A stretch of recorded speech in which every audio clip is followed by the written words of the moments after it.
கரிஞ்சி வணக்கம். ஓகே, என் பேர் பார்த்தீங்கன்னா யாழினி. நான் வந்து பிணையங்களா இருக்கேன். ஓகே, நான் வந்து என்னத்தை வந்து மக்களுக்கு ஷேர் பண்ணணும்னு நினைக்கிறேன்னா என்னோட பர்சனல் டெஸ்டிமோனி. ஓகேங்களா, நான் இன்னைக்கு எதை பற்றி பேசுகிறேன்னா VR4, அதாவது கரி இஞ்சி, இதை பற்றி தான் நான் சொல்ல வந்திருக்கேன். இந்த VR4னால எனக்கு என்ன பலன் கிடைச்சிச்சு அப்படின்றத வந்து நான் மக்களுக்கு ஷேர் பண்ண விரும்புகிறேன். ஓகே, நான் வந்து எதுக்காக நான் வந்து இந்த VR4 எடுத்துக்கிட்டேன் அப்படின்னு பார்த்தீங்கன்னா, எனக்கு பர்சனலாக எனக்கு ஒரு ப்ராப்ளம் இருந்துச்சு. அதாவது ஃபர்ஸ்ட் பெரிய ப்ராப்ளம் என்னென்னு பார்த்தீங்கன்னா ஆஸ்மா. எனக்கு வந்து பிறந்ததுலேருந்து வந்து ஆஸ்மா இருக்குது. நான் வந்து ஒரு 10 வருஷத்துக்கு வந்து நான் வந்து நம்மளாம் வந்து கேஸ் தான் பாய்ப்பேன். அதுக்கப்புறம் என்னோட ஆஸ்மா ரொம்ப வேர்ஸ்ட் ஆனோடனே நான் வந்து பம்ப் யூஸ் பண்ண ஆரம்பித்தேன். எனக்கு வந்து பம்ப் யூஸ் பண்ண கொடுத்துட்டாங்க. அதாவது black colour, chocolate colour and blue colour pump வந்து நான் பாய்ச்சி ஆகணும். ஏன்னா என்னோட ஆஸ்மா வந்து நாளாக ரொம்ப வேர்ஸ்ட்டாக போக ஆரம்பிச்சிச்சு. என்னால் வந்து குளிர்ச்சியான பொருள் சாப்பிட முடியாது, குளிர்ச்சியான இடத்துல இருக்க முடியாது. ஏன்னா அந்த அளவுக்கு ரொம்ப வேர்ஸ்ட்டாக போயிடுச்சு. பட் நான் நான் போய் தான் ஆகணும். கடைசி கட்ட நிலைமை வரைக்கும் நான் போயிருக்கேன்.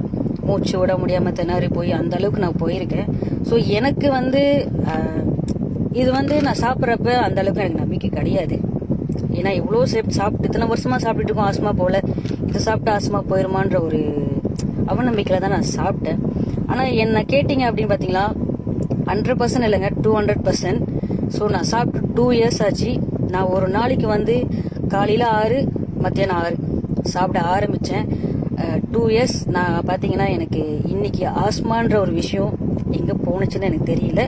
அது மட்டும் இல்லாமல் ஃபாலோஅப் வந்து நான் எவ்ரி மந்த் நான் ஃபாலோஅப் போக ஆரம்பித்தேன்.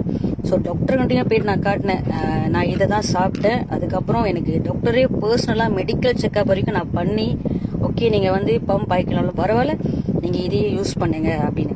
ஆனால் இன்னொன்று என்ன ஷேர் பண்ணுறேன் அப்படின்னு பார்த்தீங்கன்னா, நீங்கள் சாப்பிட்டோன்னா நல்லா போமா கேட்டால் கிடையாது. ஏன்னா நான் சாப்பிட்டு ஒரு 2 வீக்ஸ் பார்த்தீங்கன்னா ரொம்ப காய்ச்சல், சளி, நெஞ்சு சளி, ரொம்ப துறவாக இருந்தேன். என்னால் மூச்சு விட முடியாமல் திணறிக்கிட்டு இருந்தேன். அப்போ வந்து எனக்கு தெரியல ஏன் வந்து இதை சாப்பிட்டோன்னு எனக்கு அந்த மாதிரி ஆகணுச்சு அப்படின்னு. எனக்கு அதுக்கப்புறம் தான் தெரிய வந்துச்சு, நம்ம சாப்பிட்டோன்னே இது போய் நம்ம உடம்புல போய் அதை முதல் சுத்தம் பண்ணுது, ரெடியூஸ் பண்ணுது. அதுக்கப்புறம் தான் வந்து அது வந்து ரீஜெனரேட் பண்ணுதுன்ற ஒரு விஷயத்தையும் நான் புரிஞ்சுக்கிட்டேன். ஸோ அதுக்கப்புறம் தான் எனக்கு அந்த பயம் போய் என்னோட டோஸை வந்து நான் இன்க்ரீஸ் பண்ண ஆரம்பிச்சேன். கடவுள் புண்ணியத்தில் பார்த்தீங்கன்னா 1.5 வருஷம் ஆக போகுது. இன்ன வரைக்கும் நான் ஹாஸ்பிட்டல் பக்கம் ஆஸ்மாக்காக நான் போகல.